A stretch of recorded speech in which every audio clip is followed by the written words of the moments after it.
Welcome to Tales from Tubi.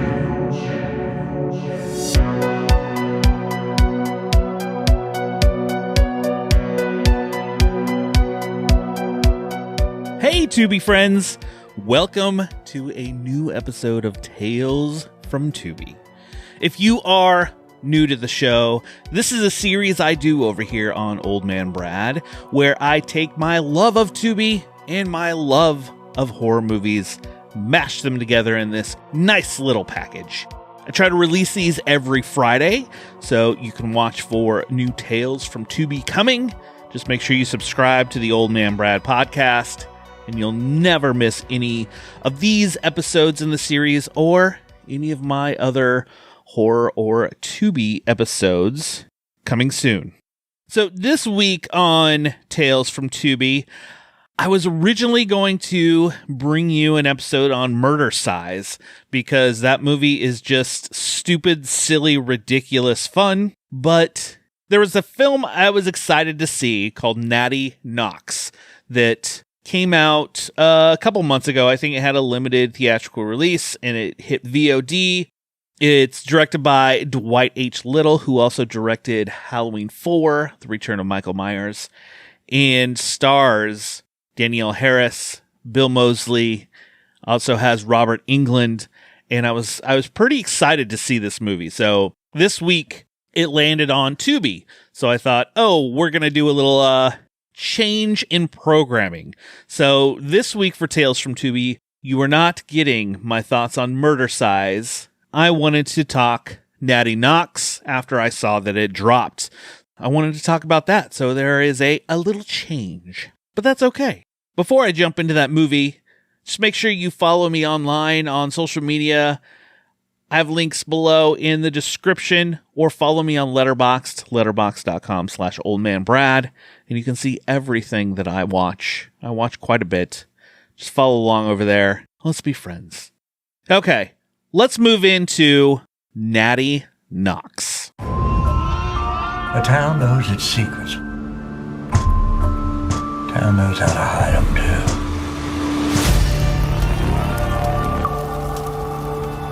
She sleeps with the worms under the ground. Who's that outside? Don't make a sound. Natty knocks 9 times. Natty knocks 9 times. Don't answer your door. Close all your blinds. Hide under your bed. Or she'll take off your head. I thought that was just an old ghost story. Where do you think those stories come from? Like I said, this is directed by Dwight H. Little, who also directed Halloween 4, The Return of Michael Myers. He also directed the Phantom of the Opera movie with Robert Englund that I really love.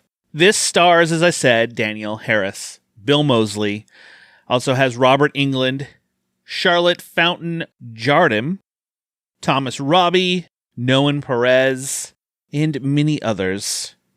As the description says, it's a pretty simple description. A small-town babysitter and the kids she is looking after struggle to survive a serial killer on Halloween Eve.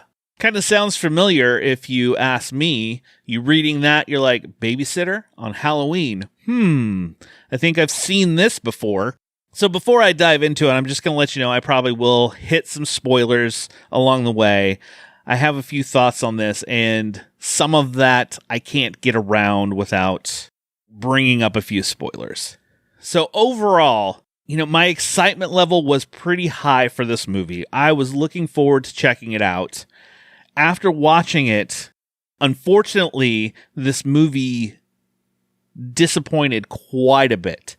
It was kind of a hot mess, to say the least. Like, this movie starts off with a group of women getting this woman out, Natty Knocks, out of her house, calling her a witch. And they're basically kind of a modern burned at the stake witch kind of thing, because this takes place in like the 60s. So they lock her in a tool shed and light the tool shed on fire and burn her. And then we jump to present day. In this same small town, there's the Natty Knocks. As most kids every Halloween, there's a story of, she knocks 9 times and, she's going to come after you. Natty Knocks, Natty Knocks. but only for little kids. Like there's this high schoolers like, haven't we outgrown this? Isn't it? Blah, blah, blah, blah. That's all good and fine. And then you throw in Bill Moseley, who is a killer. He abducts a young girl and some kids see it. They let the police know so they could try to track it down. The police obviously don't really find anything, don't believe him, whatever. And then you have Bill Moseley. Bill Moseley is great in this movie. He's always great in everything he does. But he is like this serial killer. Think of him almost like Ethan Hawke was in Black Phone. That's kind of how he should have been. He's weird. He's creepy. He sits by himself in the house. He paints his face up white and black and watches old Natty Knocks movies. When we eventually come to find out that Natty Knocks was a star, you kind of see this a little bit at the beginning, but you find out she was not really a star, but she was in some horror movies back in the 60s. Nobody knows about this. That is the big part I laughed at, is they have these stories in this town about Natty Knocks, that she's going to come and get you. But as the kids really start to look at one of the kids' character, Wyatt, as he looks more into this, he finds the articles about looking up the Natty Knocks movies, because Robert Englund gives him this whole story about her and about what happened in this town. And the whole time I was thinking, how does this town keep it such a secret? Because if she was starring in these movies and this thing happened, I get, there were cover-ups and they're trying to hide the fact of what happened in this town. But I feel like something like that, if she was in a bunch of these movies, that information would have gotten out to somebody. There would have been some kids that are like, oh my gosh, have you seen these movies? Natty Knocks was in these movies. That's one whole piece that I'm not going to dive into anymore. The big one for me, what kind of made this movie a hot mess, it doesn't particularly know, I think, what it wants to be. Whether it wants to be a serial killer movie or if it wants to be a supernatural movie. Because Bill Moseley is a serial killer, and this movie for a long time gets pretty slow. Nothing happens much for a while. You have these kids trying to find out what's going on and chase down this guy and catch him in the act. And then you get to the third act, things start to happen, and it touches on a supernatural element earlier in the movie, but it doesn't dig too much in it. And then when you get to this finale, it I feel like the wheels fall off. It leans a lot into the supernatural. These girls that he abducts, he has one, Britt. She is the babysitter. She is the main babysitter, babysitting Wyatt and Jolie. She is captured, and he plays these Natty Knocks movies. And once they're turned on, like, it kind of mesmerizes her. And there's a supernatural feel. Same with earlier when Bill Moseley is watching him. There's a supernatural, but you just think he's kind of crazy, because there are parts where, like, Natty Knocks is talking to him, like, you need to kill them. But when you get to this ending and they do it, they show it to her, and she is kind of mesmerized by it, and the supernatural thing is happening. And then when they end up killing Bill Moseley, this black smoke, basically the ghost of Natty Knocks, comes out of him. And the movie doesn't really explain or go into this supernatural stuff enough to warrant this whole ending piece. And then the very end, it's a Halloween shot. They're wondering where Britt is. And it's literally a Halloween shot. You're coming up a hallway and she's in front of a mirror, kind of brushing her hair, looking at herself, and you're like, oh my gosh, this is the opening of Halloween. You come to find out that Natty Knocks has now possessed her, and she kind of creeps away, and you end.